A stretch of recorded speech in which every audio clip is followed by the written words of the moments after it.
Bismillahirrahmanirrahim. Assalamualaikum warahmatullahi wabarakatuh.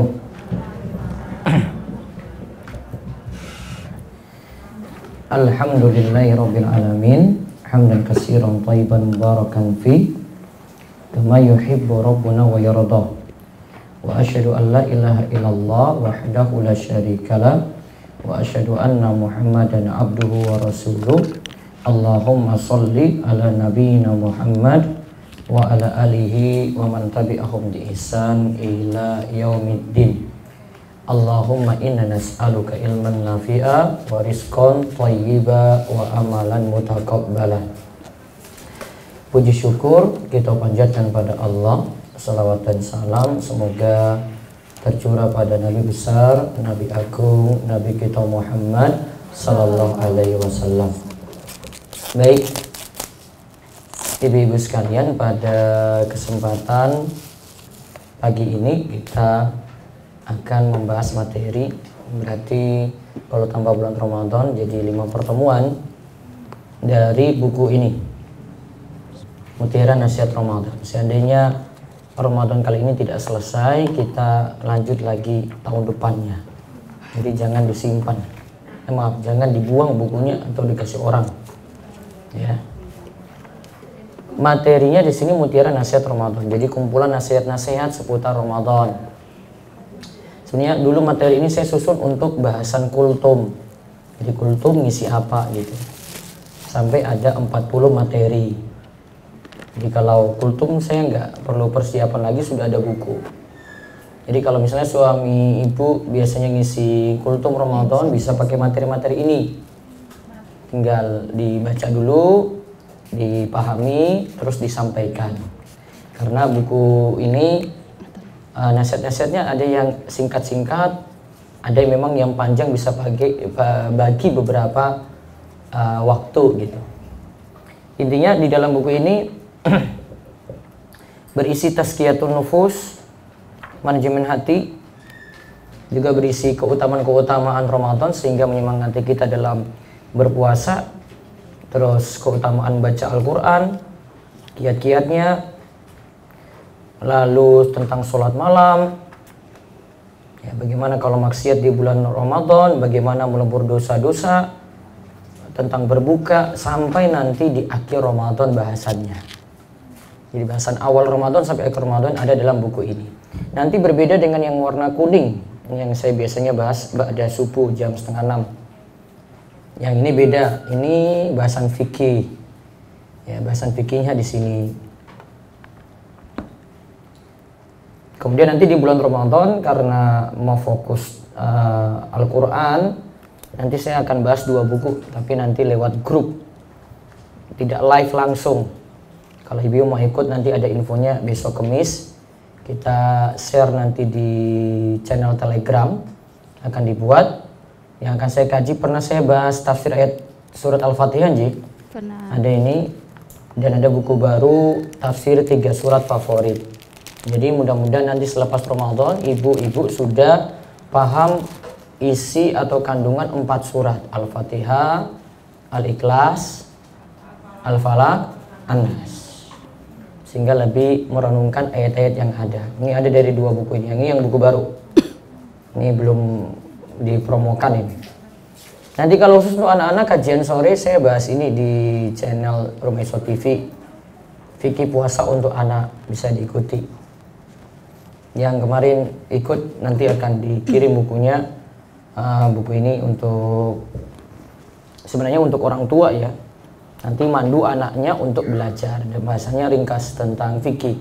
Kalau ibu-ibu ingin pahami bagaimana cara nerangkannya, bisa ikuti kajian saya yang setiap sore Senin sampai Kamis ba'da asar. Baik, bisa dibuka halaman 13.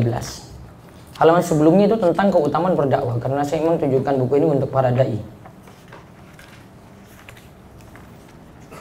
Nah, terus lihat halaman 13, kajian Ramadan 1.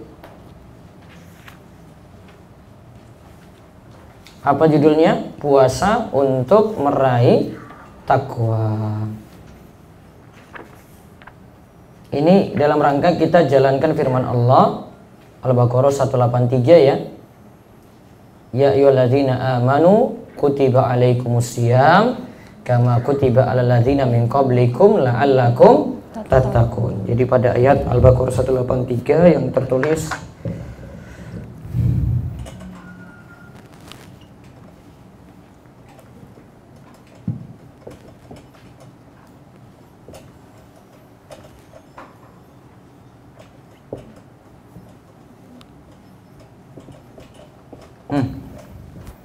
la'allakum tattaqun,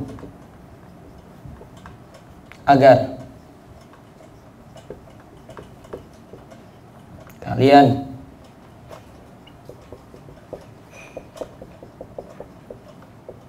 bertakwa.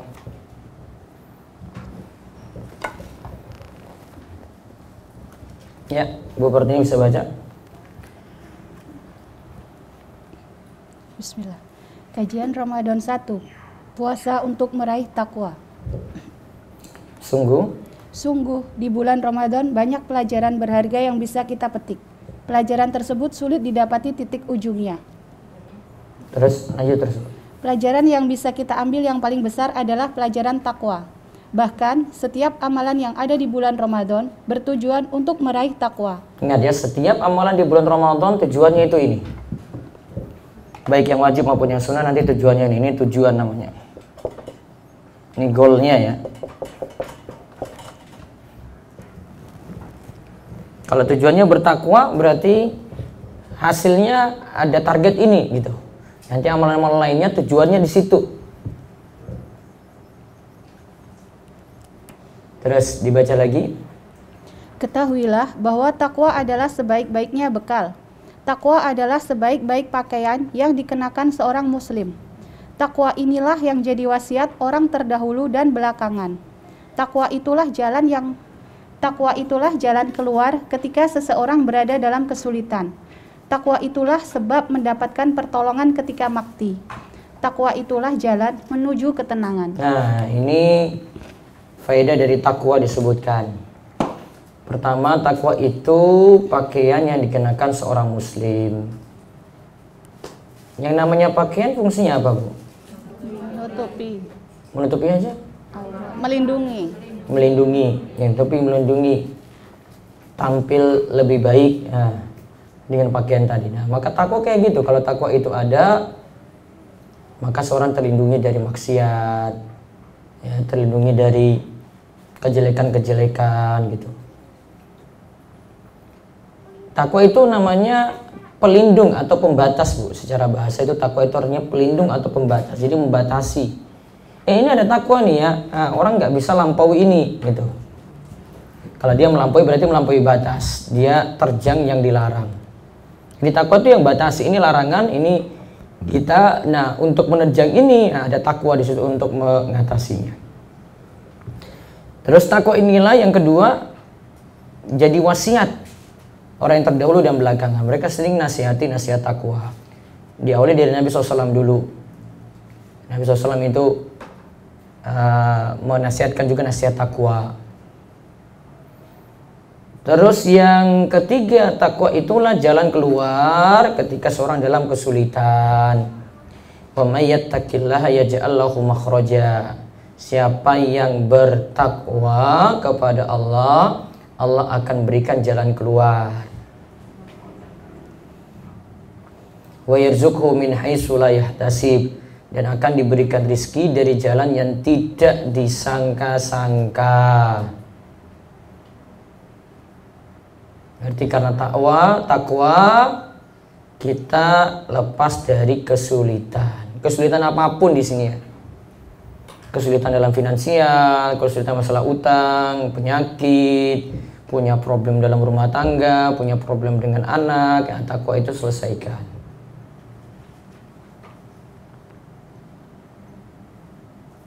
Nah, terus yang keempat itu takwa sebab pertolongan nanti ketika mati. Ya, takwa itu amal soleh, maka itu yang menyelamatkan kita, Bu. Terus takwa ini jalan ketenangan. Makin bertakwa makin tenang. Tidak bertakwa tidak tenang, gelisah terus. Nah, sekarang kita lihat perkataan Ibnu Rajab. Ini dalam Jami'ul Ulum wal Hikam waktu membahas hadis nomor 18. Dibaca. Ibnu Rajab Al-Hambali rahimahullah berkata, intinya, takwa adalah wasiat Allah pada seluruh makhluknya. Takwa pun menjadi wasiat Rasul Shallallahu Alaihi Wasallam kepada umatnya. Ketika Nabi Shallallahu Alaihi Wasallam mengutus pasukan, beliau pun menasihati mereka untuk bertakwa. Itu semua bertujuan supaya dengan takwa manusia meraih kebaikan. Nah, supaya dengan takwa manusia meraih kebaikan. Kita lihat dari nasihat dari Allah, wasiat saking Rasul. Kemudian Nabi kalau utus pasukan suruh mereka bertakwa, atau kadang poin-poin bertakwanya beliau rinci. Ya, sampaikan untuk bertauhid, sampaikan orang untuk jalankan sholat, bayar zakat. Nah, itu kadang takwanya itu dirinci, kadang menyampaikan secara umum. Terus apa yang dimaksud takwa? Nah, ini saya bacakan dulu perkataan dari takwa sebagaimana kata Thalaq bin Habib. At-taqwa an ta'mala bi ta'atillah ala nurin minallah tarju rahmatallah wa an tatruka ma'siyatallah ala nurin minallah takhafa adzaballah. Baca. Takwa. Takwa adalah engkau melakukan ketaatan pada Allah atas petunjuk dari Allah dan mengharap rahmat Allah. Takwa adalah engkau meninggalkan maksiat yang Allah haramkan atas petunjuk darinya dan atas dasar takut padanya. Nah, lihat. Takwa yang pertama ini melakukan ketaatan. Namun melakukan ketaatan di sini atas petunjuk dari Allah, Bu. Berarti ibadah yang kita lakukan bukan dari diri kita sendiri. Walaupun ibu yang sholat, walaupun ibu yang puasa. Itu petunjuk dari Allah. Tujuannya kita lakukan ketaatan ini apa? Mengharap rahmat Allah. Takwa juga engkau meninggalkan maksiat, jadi maksiat ditinggalkan.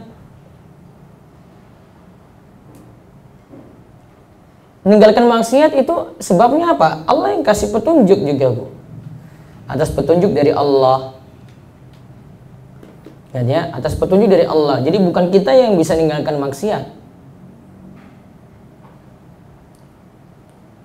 Oh, saya tinggalkan gibain orang nih. Itu bukan sebab dari ibu semata. Itu Allah yang kasih taufik itu.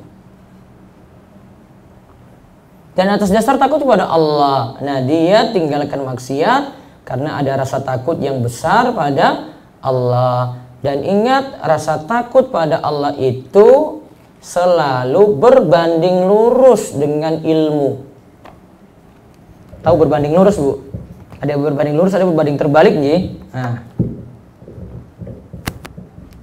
jadi kalau kita buat grafiknya, ini takut pada Allah. Ini ilmu. Grafiknya gimana? Gini? Apa gini? Naik kan? Nah, berarti makin berilmu itu makin takut pada Allah itu. Ini grafiknya. Berarti ilmunya makin kurang, rasa takutnya juga makin kurang. Dalilnya surat Fatir. Innama yakhsyallaha min ibadihil ulama. Yang paling takut kepada Allah itu yang paling berilmu. Berbanding lurus.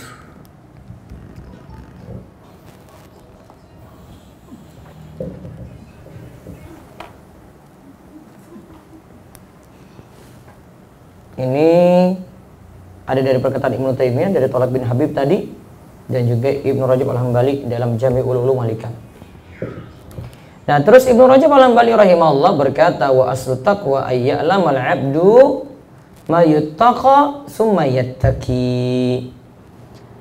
Takwa asalnya adalah seseorang mengetahui apa yang mesti ia hindari, lalu ia tinggalkan. Ia tahu dulu, baru dia tinggalkan. Tahu dulu dari mana, Bu? Tahu dulu. Ia tahu dulu, baru dia tinggalkan. Belajar. Berarti di majelis ilmu. Ya, dia belajar dulu, baru dia tinggalkan tuh. Kalau dia tidak belajar, ya nggak mungkin ditinggalkan. Kayak orang lihat singa dikira itu binatang baik-baik gitu, nggak tahu diterkam dia. Dielus-elus kepalanya singa tadi, nggak tahu kalau singa itu dahsyatnya luar biasa kalau gigit. Jadi nggak tahu, harus tahu dulu baru nanti dia tinggalkan. Oh ini bahaya nih, nah, tinggalkan itu. Terus Aun bin Abdullah berkata, tamamu taqwa antabtagi alima ma lam yu'lam mina ila ma'ulima minha.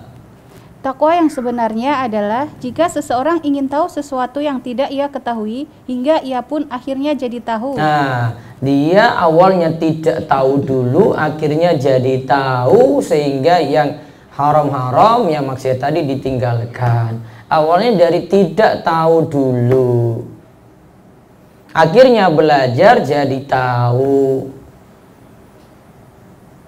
Jadi tahunya ini nggak bisa dari mimpi, Bu. Malam mimpi terus pagi-pagi, oh saya tahu, saya dapat ilmu batin, apa ilmu laduni gitu. Kalau ilmu laduni itu ilmunya orang sufi, itu nggak usah pakai belajar, Bu. Nggak usah Ibu capek-capek datang sini, ongkos-ongkos ya habis saja, habiskan bensin. Ilmu laduni itu langsung belajarnya, nggak usah perantara ustadz, nggak usah perantara Nabi Muhammad, namun langsung dari Allah. Itu ilmu tingkat tinggi itu. Jawabannya gampang, Bu, itu ilmu orang stres gitu. Mana langsung dari atas itu, nggak ada pakai perantara Nabi, orang ulama dulu gitu, nggak mungkin. Asalnya tidak tahu jadi tahu ya dari belajar. Nggak bisa ujuk-ujuk pagi-pagi langsung saya sudah bisa macam-macam. Tanya apa? Oh enggak, belajar dulu. Uang belajar saja masih belum tentu juga paham-paham kok. Gitu, Bu? 1%. Sudah hadir, kok sulit banget. Nah, itu aja belum paham itu yang sudah datang. Apalagi yang nggak datang gitu loh, yang nggak pernah belajar. Gimana mau paham? Terus Ma'ruf Al-Karhi berkata, dari Bakar bin Khudais, ia berkata, kaifa yakunu muttaqiyan ma la yadri ma yattaqi. Bagaimana seseorang bisa dikatakan bertakwa sedangkan ia tidak mengetahui apa yang mesti dijauhi? Nah, berarti ujung-ujungnya lagi ya, mau menjadi orang bertakwa harus dari ilmu dulu. Belajar. Dari ilmu ini kita tahu, oh ini haram, ini halal, oh ini tindakan zolim, oh ini nggak boleh nih, ini riba nih, oh ini nggak boleh nih, goror nih. Itu baru masalah muamalat tuh. Oh ini nggak boleh, ini durhaka pada orang tua nih. Nah, itu jadi tahu. Oh ini dengan suami nggak boleh kayak begini nih. Nah, itu baru jadi tahu. Terus lalu Ma'ruf kemudian berkata, iza kunta la tuhsinu tattaqi akalta riba, wa iza kunta la tuhsin tattaqi lakaitaka imra'a falam taqudda basaraka. Jika engkau tidak baik dalam takwa, maka pasti engkau akan terjerumus dalam memakan riba. Kalau engkau tidak hati-hati dalam takwa, maka pasti engkau akan memandang seorang wanita, lantas pandanganmu tidak kau tundukkan. Nah, dua hal tadi. Tidak takwa, terjerumus dalam riba, Bu. Orang belajar itu, nggak belajar. Tidak takwa, matanya jelalatan. Kalau sekarang di medsos gimana itu? Wah, dia follow semua akun-akun cewek-cewek itu. Laki-laki itu, buka semuanya akun-akunnya itu. Follow. Istrinya nggak tahu, passwordnya aja istri nggak tahu kok. Password masuk HP-nya. Nggak tahu kan, Bu? Tahu passwordnya nggak? Tahu. Tahu? Oh tahu, takut kayaknya ya. Harus tahu passwordnya. Kalau saya mau dibuka-buka aja, mau buka apa ya ini? Hadis-hadis tuh dapat tuh. Ini sampai Instagram saya malas lihat. Status Ustadz pun saya nggak mau lihat, saya mau lihat Arab aja langsung gitu. Ya biar langsung paham gitu. Oh ini nasihat ini gitu. Instagram saya cuma follow orang Arab aja. Orang Indonesia mau. Terlalu banyak apa berita macam-macam gitu loh. Ya. Saya terus masuk belakang ini saya nggak tahu berita-berita luar tuh, nggak tahu itu. Mau ada bom kayak ini apa, kayak biarin aja mereka panas-panas. Luar aja deh saya. Capek ikuti berita terus. Nah terus tadi paham ya, Berarti dari definisi takwa tadi, Bu, ujung-ujungnya takwa bisa didapat dari mana, Bu? Jenengan simpulkan dulu. Apa? Belajar. Jadi garis bawahi baik-baik, takwa itu dari belajar. Makin tambah ilmu, itu makin bertakwa.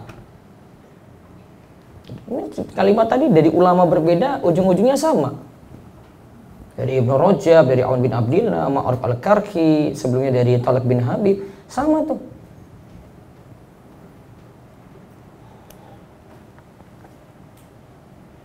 Berarti kalau ini kaitannya dengan puasa Ramadan, tujuannya takwa tadi tuh, Bu. Takwa, ya kan? Berarti orang bisa mencapai ini kalau puasanya dia jalani dengan benar. Puasanya dia jalani dengan benar gimana? Ya ngaji dulu, oh dia tahu. Oh ini saya tinggalkan yang terlarang nih ya. Oh ini saya nggak boleh lakukan nih maksiat nih di bulan Ramadan, nggak boleh.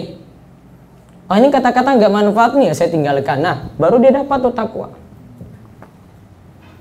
Nah maka disebut di sini, coba lihat Ramadan pun, coba dibaca artinya. Ramadan pun disebut oleh para ulama dengan bulan takwa. Garis bawahi, bulan Ramadan itu disebut bulan takwa, Bu. Karena kebaikan semua orang lakukan di situ. Orang yang nggak baik pun jadi baik gitu. Ya. Yang sudah baik, tambah semangat lagi dia. Nah, sifat takwa inilah yang nanti akan diraih dari amalan puasa.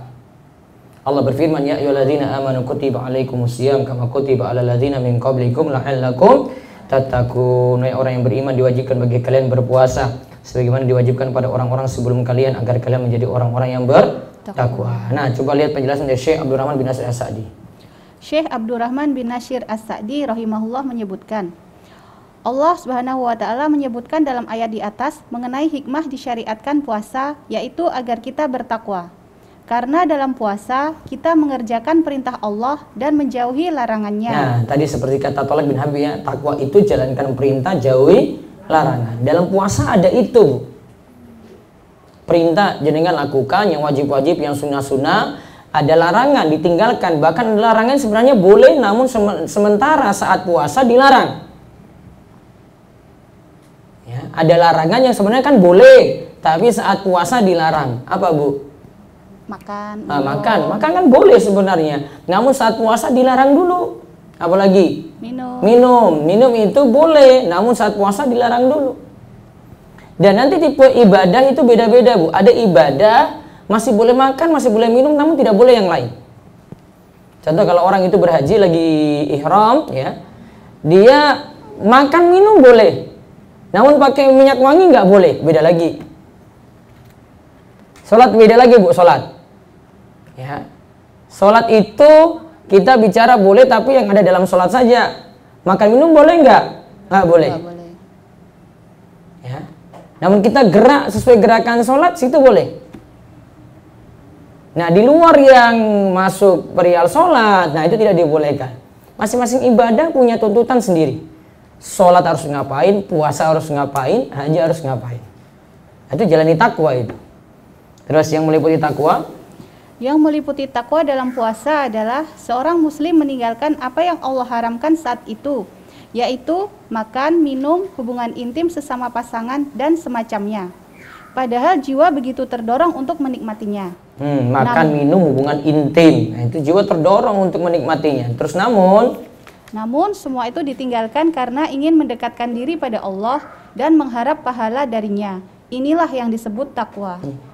Sebenarnya orang mau diam-diam juga bisa, Bu, saat puasa, Bu. Iya kan? Masuk dapur, makan sendiri. Ada yang lihat? Enggak ada yang lihat nih. Dia bilang, oh, enggak ada kok yang lihat tuh, saya makan aja satu piring lah. Nanti bilang puasa, tetap bilang puasa. Ya. Namun kan orang melakukan ini karena apa? Tahu Allah itu lihat dia. Ini untuk mendekatkan diri pada Allah. Saya ingin meraih pahala. Orang lain nggak lihat, tapi Allah selalu lihat. Terus begitu pula orang yang berpuasa melatih dirinya untuk semakin dekat pada Allah. Ia mengekang hawa nafsunya, padahal ia bisa saja menikmati berbagai macam kenikmatan. Ia tinggalkan itu semua karena ia tahu bahwa Allah selalu mengawasinya. Nah, ia tinggalkan itu semua karena ia tahu bahwa Allah selalu mengawasinya. Terus begitu pula. Begitu pula puasa semakin mengekang jalannya setan dalam saluran darah. Karena setan itu merasuki manusia pada saluran darahnya. Ketika puasa, saluran setan tersebut menyempit. Maksiatnya pun akhirnya berkurang. Nah, setan itu ngalir lewat pembuluh darah, Bu. Kalau orang berpuasa, pembuluh darah itu menyempit, sehingga jalan setan pun semakin sempit, sehingga untuk kecenderungan untuk bermaksiat berkurang. Untuk suuzon pada orang juga semakin berkurang gitu. Saya sebut kalimat suuzon karena cerita tentang ini dari kisah Nabi SAW dengan Sofia. Sofia itu waktu dapat jatah kan digilir kan istri-istri Nabi yang ada, Nji. Ya, digilir istri-istri Nabi yang ada. Sofia datang ketika malam gilirannya atau hari gilirannya datang ke masjid, kunjungi Nabi SAW sedang iktikaf. Berarti kalau lagi iktikaf boleh dikunjungi istri. Nah, ketika mau pulang, si Sofia diantar oleh Kanjeng Nabi. Ya, mau jalan, nah, lewat 2 orang Ansor, sudah suuzon pada Nabi. Dilihat dari gerakan mereka gitu, cepat-cepat jalan gitu. Oh, ini Nabi ini kayaknya ada bawa perempuan siapa lagi ini. Mereka buru-buru. Kemudian Nabi SAW tegur mereka, ala rislikuma, mbok jalan pelan-pelan saja toh. Ini Sofia, istri saya. Nabi counter langsung kan, mereka mau suuzon ya, langsung bilang apa tadi? Ini Sofia, istri saya. Enggak Rasulullah, maksud kami bukan begitu ya Rasulullah. Nah, kemudian Nabi SAW sebut, inna syaitana yajri min ibni adam majrad dam. Setan itu mengalir lewat saluran darah kalian, ya. Majrad dam, mengalir lewat saluran darah kalian. Setan itu mengalir. Berarti kalau saluran ini dengan puasa jadi sempit, berarti jalan setan juga makin sempit. Dan ini juga jadi dalil tidak boleh mudah suuzon sama orang. Kemudian baiknya cross check dulu, ya kan? Dan orang lain yang nanti mungkin mau mengundang kecurigaan, dia baiknya ya terus terang. Maksudnya jelaskan mana yang benar gitu. Tidak mengundang orang lain itu suuzon pada dirinya. Terus sekarang orang yang berpuasa pun semakin giat melakukan ketaatan. Itulah umumnya yang terjadi. Ketaatan itu termasuk takwa. Nah, di bulan Ramadan makin semangat. Yang baca Al-Quran sebelum-sebelumnya saja 1 halaman saja sulit. Alhamdulillah 1 juz 1 hari. Iya tak, Bu?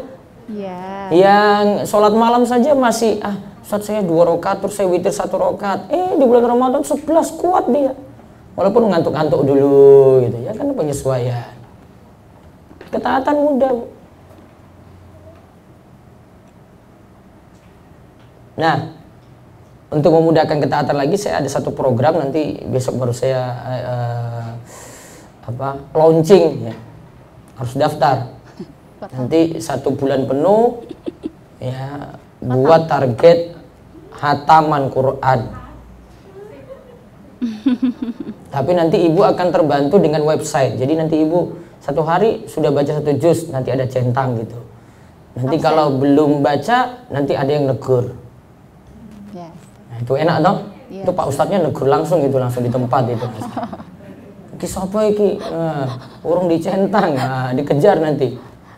Sehingga 1 bulan hatam. Tapi ternyata bukan hanya hatam. Nanti di grup itu saya tambahkan tafsir minimal tadi 4 surat saja, gak usah banyak-banyak. Sudah lumayan loh, Bu, itu 4 surat wis paham, Bu. Ya, jadi tidak hanya hataman saja. Jadi jenengan ada surat yang dikuasai. Kalau dulu mungkin hataman saja kan? Nah, hataman selesai, ya wis rampung Ustaz. Sudah hatam, Bu, 1 juz, 1 Quran, hatam. Alhamdulillah hatam. Paham buatan? Buatan Ustaz. Ya wis. Nah, ini membantu itu. Walaupun dari 30 juz. Pahamnya 4 surat lumayan loh Bu. Lumayan. Apalagi tuh 4 surat favorit. Satu surat wajib, 3 suratnya favorit. Ibu bolak-balik baca itu terus. Mau sholat 2 yo al-ikhlas, mau sholat tahajud yo al-ikhlas lagi, mau sholat zuhur yo al-ikhlas meneh Bu. Kenapa nggak buat itu lebih bermakna gitu? Di bulan Ramadan target gitu. Nanti tunggu aja grupnya, nanti di grup Sofia kita sebar itu. Ya, jadi nanti terbantu dengan aplikasi. Jadi akan dipantau di aplikasi, tapi dibantu dengan grup Telegram. Bukan grup, channel Telegram. Kalau channel nggak ketahuan kontak ibu. Ya. Nanti panduannya saya tadabur itu dengan 4 surat ada di 2 buku ini. Itu. Jadi keluar Ramadan harus ada tambahan Bu. Jangan cuma hatam-hatam saja. Kalau hatam-hatam saja wah sudah dari dulu sebenarnya ya. Nah, mungkin sudah bisa 2 kali hatam, 3 kali hatam bisa. Nah, tapi ada yang harus beda gitu loh. Kan kita ingin dapat bertakwa, masa dari bertakwa dari dulu-dulu sama-sama terus gitu. Ibaratnya kalau kita sekolah Bu, sekolah ya sudah naik kelas, namun naik kelasnya cuma kelas 2 terus. Nggak pernah naik ke kelas 3, ya nggak pernah naik ke kelas 4. Nah, belum lulus juga itu. Sampai kelas 6 turun lagi gitu. Harus naik, grade-nya naik. Naiknya gimana? Ya belajar. Gitu, nanti tunggu programnya aja. Saya launchingkan nanti hari Kamis nanti untuk penjelasannya. Baik. Nanti ada online-nya. Baik, satu lagi itu Bu Kartini. Begitu pula ketika puasa, orang yang kaya akan merasakan lapar sebagaimana yang dirasakan fakir miskin. Ini pun bagian dari takwa. Nah, orang kaya ikut lapar juga. Orang miskin sudah biasa lapar Bu. Iya kan? Orang kaya ikut lapar juga. Bahkan mungkin makanannya kalau ketika di luar Ramadan itu enak-enak, dia cuma rasakan sudah saya makan ini deh, yang penting sudah buka puasa deh. Sahur pun itu ada makanan enak, dia cuma sudah saya makan ini aja deh. Dia nggak nikmati semua Bu. Beda kalau di luar Ramadan ya. Dan kalau di bulan Ramadan itu dia punya, namun mau makan banyak juga pun malas Bu. Ya kan Bu, Ibu sediakan buka puasa macam-macam di atas meja. Apa habis semua Bu? Belum tentu itu. Mungkin masih bisa pakai untuk sahur lagi, masih bisa besok dipanasin lagi untuk buka lagi. Gitu. Kalau orang miskin sudah biasa, dia dapat biasa-biasa saja makannya. Maka akhirnya levelnya orang kaya sama dengan orang miskin. Nah, ini baru puasa itu takwa, untuk mencapai takwa. Sekarang kita lihat kajian Ramadan kedua.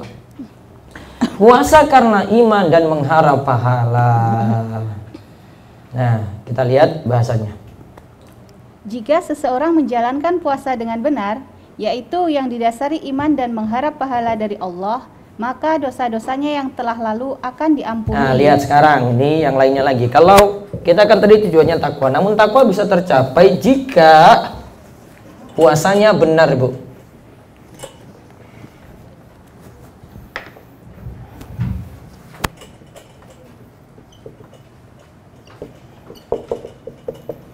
Puasa benar itu ini ya, atas dasar iman, nah terus mengharap pahala.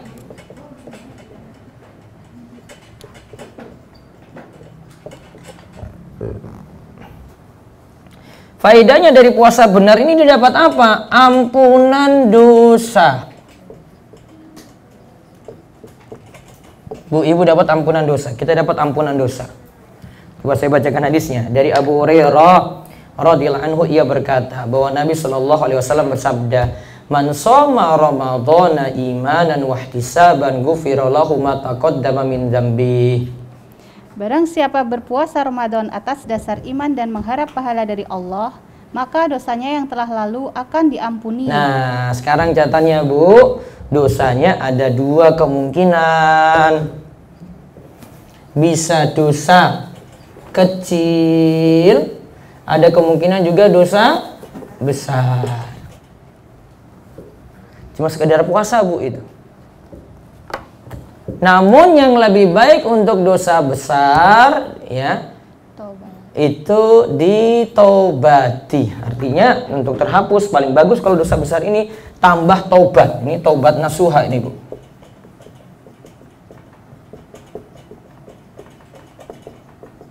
Taubat nasuha itu taubat serius. Jadi ada taubat yang nggak serius. Ada taubat yang cuma formalitas saja ada.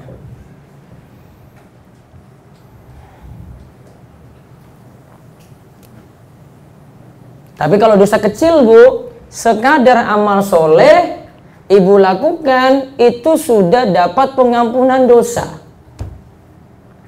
Kata Nabi SAW, as-salawatul khamsu, antara sholat 5 waktu. Tadi subuh ya, subuh ke zuhur itu. Subuh lakukan, zuhur lagi lakukan. Nah, terhapus dosa di antara keduanya itu.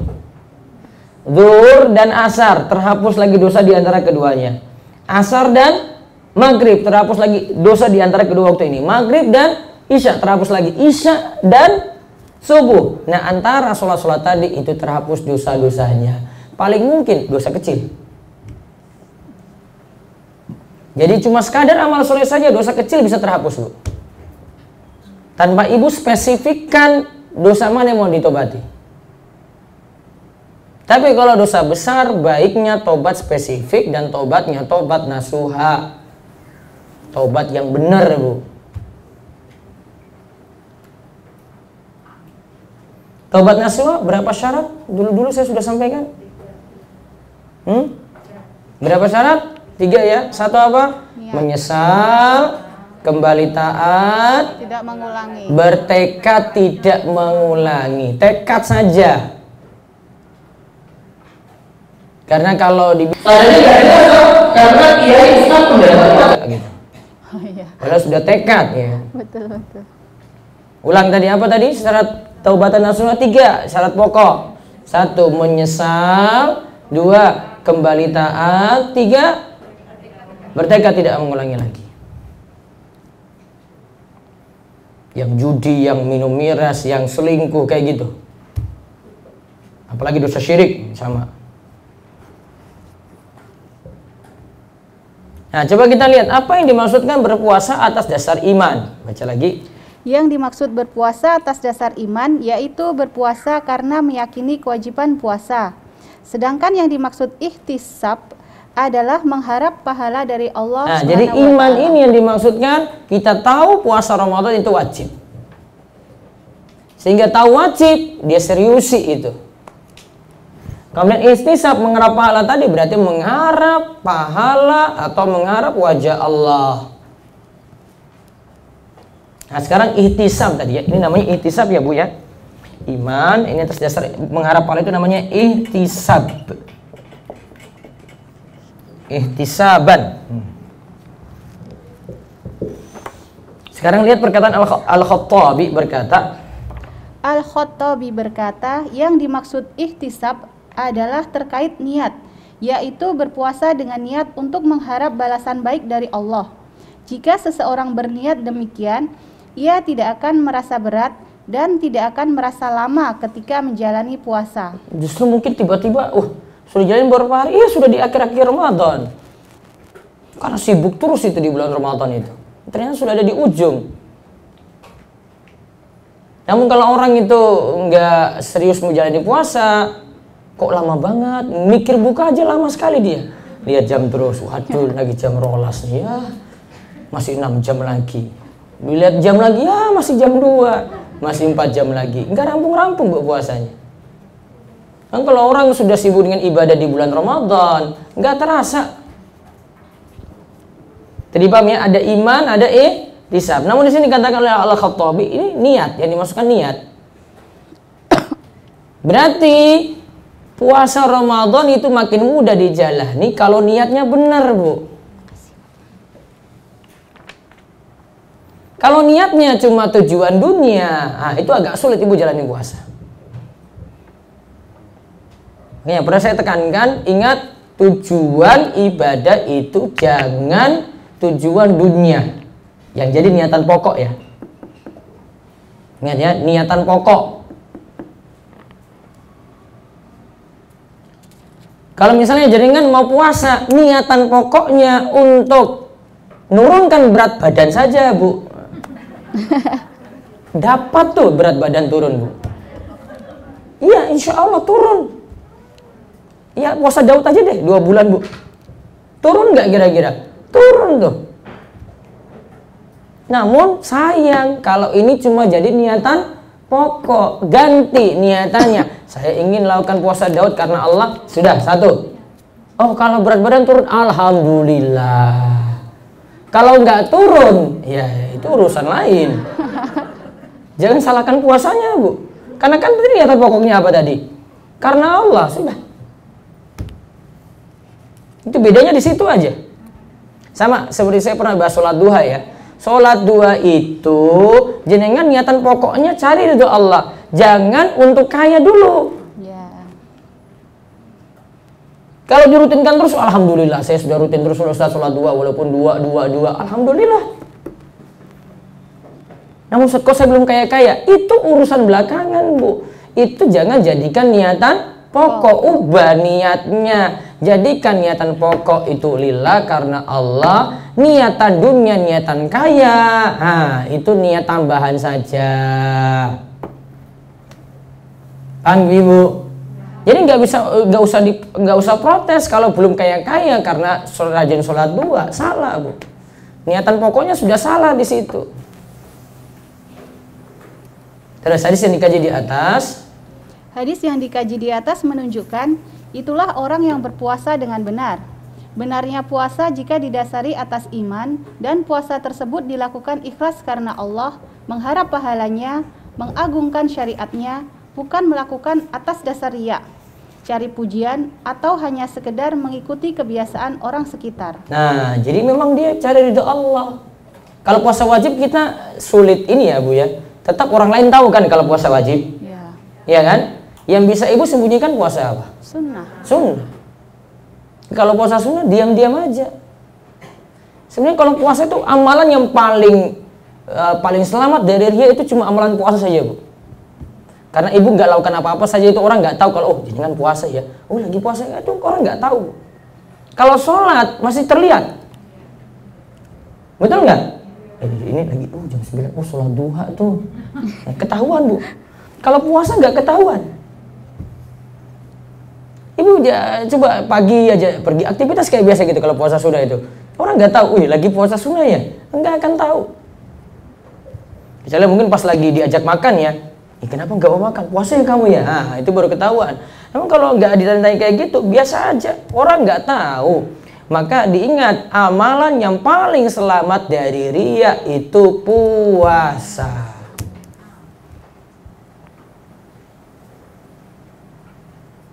Maka kadang orang itu butuh untuk sembunyikan amal ini, Bu.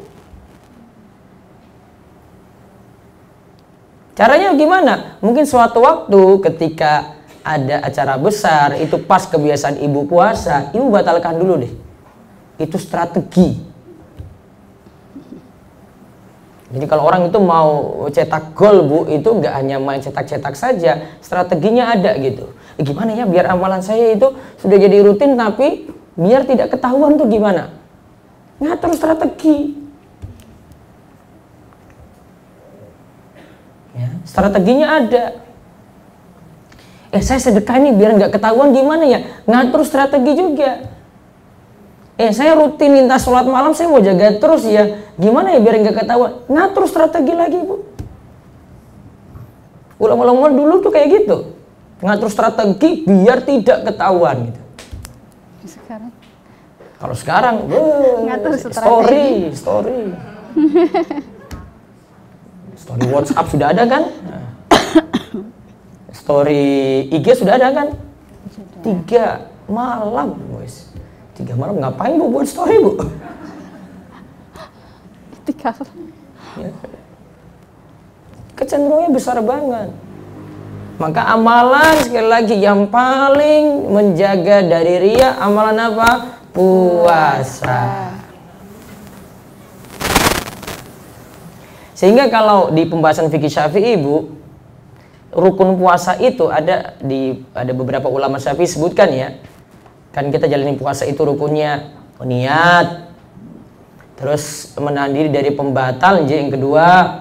Yang ketiga ada lagi mereka sebut as-shaim, jalani puasa. Kenapa ini mesti disebutkan? Orang yang puasa kok rukunnya lagi jalani puasa? Karena butuh amalan itu ada. Soalnya amalan puasa tidak kelihatan kayak sholat.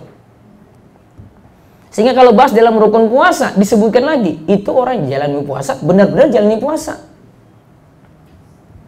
Tapi kalau dalam rukun sholat, pernah saya sebut rukun sholat J, 13 atau 17 itu tidak disebutkan harus jalani sholat, enggak. Tapi sudah ditunjukkan dengan gerakan nomor 1 sampai 17. Gerakannya saja sudah menunjukkan sholat. Namun kalau puasa enggak, Bu. Sehingga kalau Imam Syafi'i sebutkan lagi rukun puasa as-shaim, menjalani puasa. Soalnya dia harus jalani dengan benar karena memang tersembunyi amalan tadi. Terus baca lagi seperti ini. Kalau seseorang mendasari puasanya karena dasar iman, mengharap pahala dan ridho, maka tentu hatinya semakin tenang, lapang, dan bahagia. Ia pun akan bersyukur atas nikmat puasa Ramadan yang ia dapati tahun ini. Hatinya tentu tidak merasa berat dan susah ketika menjalani puasa, sehingga ia pun terlihat berhati ceria dan berakhlak yang baik. Lihat kitab Ramadan Durusun, karya Dr. Muhammad bin Ibrahim Al-Hamad. Ya, kalau buku ini itu jadi amalan-amalan dalam Ramadan dikasih tahu pelajaran-pelajarannya. Ini saya kebanyakan ambil dari buku itu. Ini pelajarannya apa ya? Ini pelajarannya apa ya? Nah, sini lihat ya. Kalau seorang mendasari puasanya karena dasar iman, terus mengharap pahala dan ridho, maka tentu hatinya tenang, lapang, bahagia. Ia pun bersyukur atas nikmat puasa Ramadan yang dijalani. Ya, artinya tentu tidak merasa berat ya. Tadi yang kita sebut ya. Kalau sudah enak dengan puasa, jalani puasa dengan benar, maka enjoy dia jalani puasa tadi. Tidak terasa berat, Bu. Namun kalau orang itu mikir puasa terus merasa berat dengan puasa, ya karena mungkin nggak punya iman yang benar, maka jalani puasa juga makin berat. Terus lanjutannya lagi hadis di atas. Hadis di atas juga menunjukkan bolehnya kita mengharap pahala atau balasan dari Allah ketika menjalani suatu ibadah. Itu tidak mengapa dan itulah yang disebut ikhlas. Jadi yang disebut ikhlas, Bu, mengharap pahala. Ihtisab tadi ya. Jadi kalau disebut ikhlas itu bukan berarti sudahlah, saya nggak dapat apa-apa dari Allah juga nggak apa-apa, bukan. Justru kita kejar pahalanya. Kalau misalnya dijanjikan spesifik akan dibangunkan istana di surga, dikejar istananya. Oh, janjinya Allah akan dimudahkan masuk surga lewat pintu manapun, dikejar itunya, Bu. Nah, itu namanya ikhlas. Nah, kenapa di sini perlu disebut? Karena orang sufi itu nganggap kayak gini tuh nggak boleh. Kamu nggak boleh harap apa-apa di sisi Allah, nggak boleh takut pada neraka juga, nggak boleh. Kamu nggak ikhlas tuh. Nah, justru enggak. Kita harap pahala, kita harap surga, takut pada neraka, itu justru ikhlas. Karena semuanya yang ada di sisi Allah yang kita harap, Bu. Terus yang tidak ikhlas gimana dong? Bu, harap dunia, ingin dapat pujian orang, ingin disanjung manusia,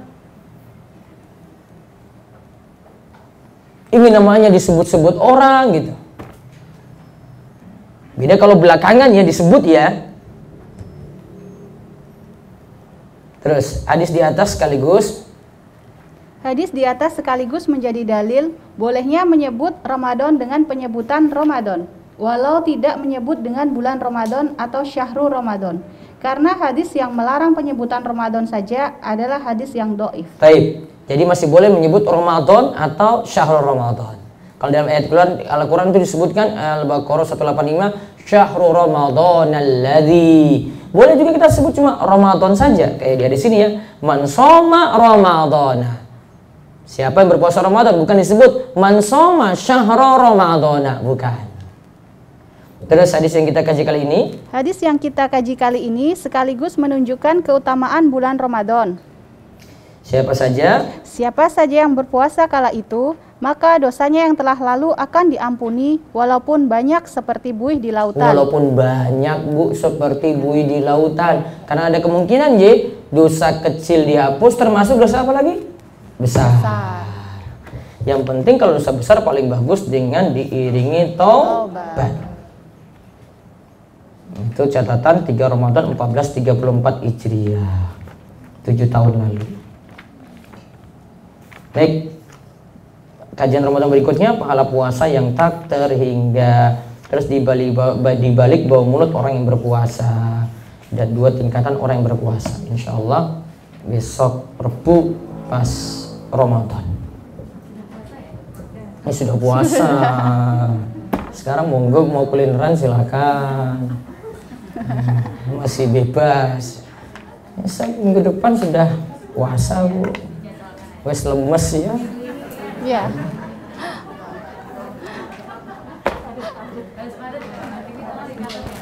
Siap Ibu, siap laksanakan. Setelah nisfu Sya'ban itu masih boleh puasa nggak Bu? Saya pernah sebut nggak? Masih boleh. Apalagi jenengan masih punya utang. 1. Atau masih punya rutinitas puasa Senin, Kemis, atau mau puasa Daud sampai mau dekat Ramadan boleh. Atau besok misalnya Ramadannya tanggal 13 itu hari Selasa Ji. Nah, kebiasaannya Senin Kamis, Seninnya boleh puasa. Kan Selasa toh? 1 Ramadannya ya. Seninnya ada puasa kebiasaan apa? Senin, Kamis, Senin, Kamis. Nah, Seninnya itu jenengan puasa. Nah, boleh karena kebiasaan. Yang nggak boleh gimana? Kalau masuk Ramadan sudah ancang-ancang puasa 1 minggu sebelumnya biar pas tanggal 1 kuat gitu, nggak boleh Bu. H-2, H-1 nggak boleh juga. Kalau persiapan loh, ya. Kalau persiapan, saya mau puasa dari H-2 deh, biar 1 Ramadan kuat, nggak bisa Bu. Kecuali kalau punya apa tadi? Kebiasaan puasa. Baik, ada pertanyaan silakan. Enggak Bu? Nih. Membaca Al-Quran tadi, kalau misalnya membacanya itu lancar tapi masih banyak salah, jadi mungkin satu hari tidak bisa selesai 1 juz, tapi Semampunya. jadi nggak apa-apa kalau membaca. Enggak. Misalnya 1 Ramadan cuma dapat setengah Quran saja 15 juz, boleh saja. Maksudnya huruf-hurufnya itu Iya, jadi bacanya pelan-pelan, tartil gitu nih. Lebih afdal. Terus yang kedua, saya mau tanya, kalau ziarah kubur itu apakah ada doa-doa khusus gitu misalnya? Doa khusus tidak ada. Namun perlu diingat tidak ada ziarah kubur khusus sebelum Ramadan. Nyadran itu enggak ada. Nih, enggak boleh dikhususkan sebelum Ramadan. Kenapa? Karena ziarah kubur bebas waktunya. Jadi kalau pas di kuburan itu nggak ada khusus misalnya harus baca doa Al-Fatihah Boten, atau baca Yasin, surat gitu, boten. Doa bebas. Namun ada doa yang masuk kubur itu ya, jenengan baca Assalamualaikum ala diyar minal muslimin wal mu'minin wa inna insyaallah bikum lalahiqun nas'alallah salama wal afiyah. Itu doa ziarah kubur. Nanti cari ada di internet itu bisa dapat. Ada lagi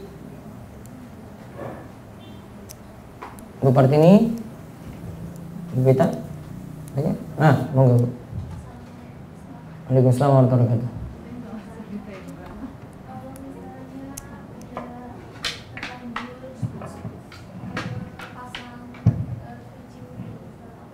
Dikubur, dipasangi kijing. Nisan apa kijing?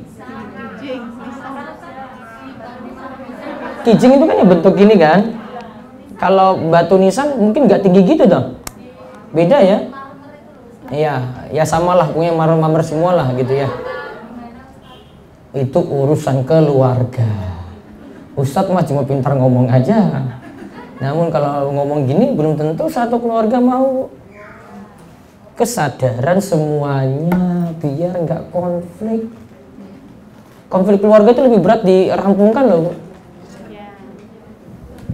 Maka kadang kita cuma bisa menyampaikan teori, kuasai teori, namun prakteknya masih nunggu waktu dulu. Sudahlah, nanti praktekkan untuk ibu sendiri. Nanti kalau anak atau suami atau diri sendiri meninggal dunia, bilang aja, saya punya pesan, besok nggak usah pakai kijing. Masih bisa, ya kan? Baik. Ada lagi Bu. Tinggi kubur itu berapa senti tahu Bu?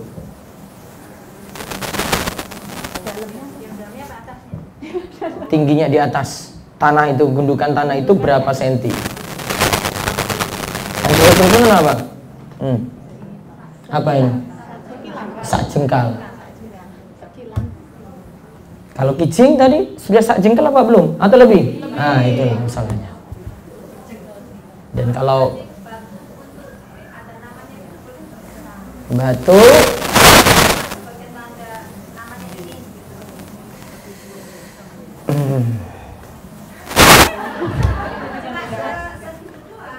iya, tahu doangnya itu tahu, Bu.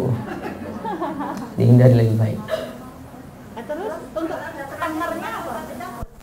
Hah? Itu tadi sama, itu masalah keluarga, bukan masalah cabut-cabut aja, Bu. Nanti ibu cabut, yang lainnya protes gimana? Anak sendiri ya aman berarti kalau anak sendiri, wis. Hah?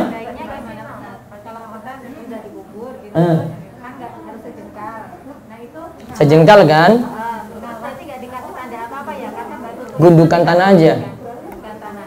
Nah ini kan nanti sebentar aja sudah hilang itu, Ustaz. Maksudnya mungkin tahun depan dicari udah nggak ada kalau nggak dikasih ini gitu. Gimana Ustaz? Pending dulu, kapan-kapan baru jawab lagi. Berat ya? Saya contohkan mau kuburan yang bagus tuh kayak di kuburan Baki itu loh, masuk lihat tuh, itu kayak cuma gundukan tanah. Ih, kok nggak ada tulisan apa-apa, kok nggak ada kijingnya ya, itu kayak gitu tuh. Kalau mau tahu itu, jangan cari di video aja. Kalau belum pernah ke Baki, cari di video itu, ada itu. Cek itu. Cuma kayak gini ya. Padahal itu kuburnya siapa aja, Pak? Syuhada, para sahabat kan?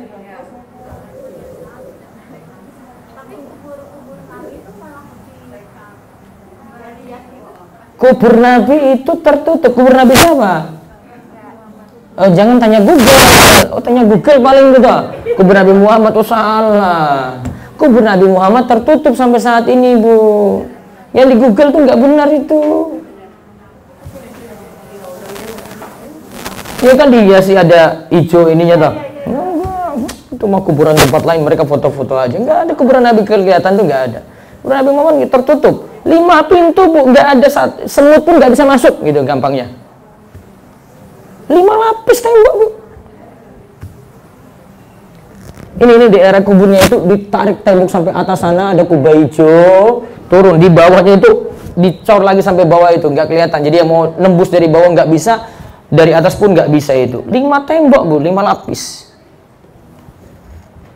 Saya ngomong karena gini karena pernah ke Museum Masjid Nabawi, jadi tanya-tanya gitu. Oh, segitunya itu dijaga. Itu bukan area sholat juga.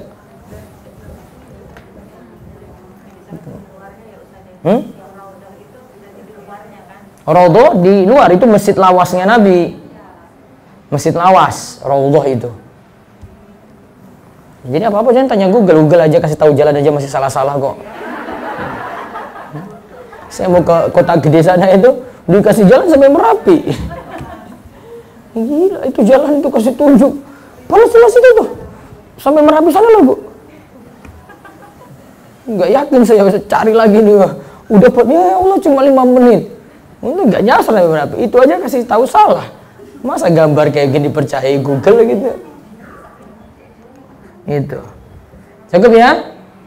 Ya, mudah-mudahan bulan Ramadan kita sambut dengan gembira, persiapkan ilmu terus, dan mudah-mudahan kita semangat untuk jadikan bulan Ramadan bulan takwa dan bulan Al-Quran. Demikian kita cukupkan, tutup dengan doa kafaratul majlis. Subhanakallahumma bihamdika asyhadu an la ilaha illa anta astaghfiruka wa atubu ilaik. Assalamualaikum warahmatullahi wabarakatuh.